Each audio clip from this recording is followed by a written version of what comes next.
आई camera खोला हो कि कमन ते खोल दे कि करी हैया पीराई मोरे बारे बिया करी हैया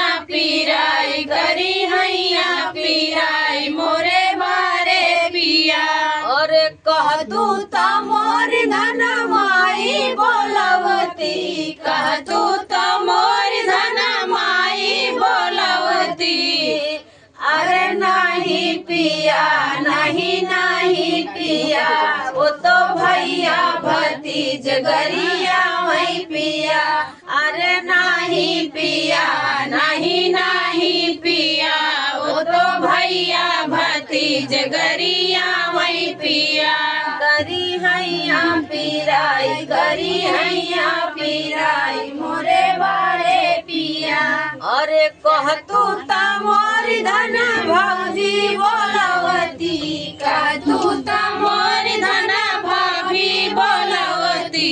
कह तू त मोर धन भौजी बोलवती अरे नहीं पिया वो तो दूध में पानी मिलावई पिया अरे नहीं पिया वो तो दूध में पानी मिलावई पिया करी हैया पीराई मोरे बारे पिया अरे कह तू त मोर धन बहिनी बोलवती कह तू त मोर धन बहिनी बोलवती अरे नहीं पिया वो तो घर बहू में झगड़ा लगा वही पिया अरे नहीं पिया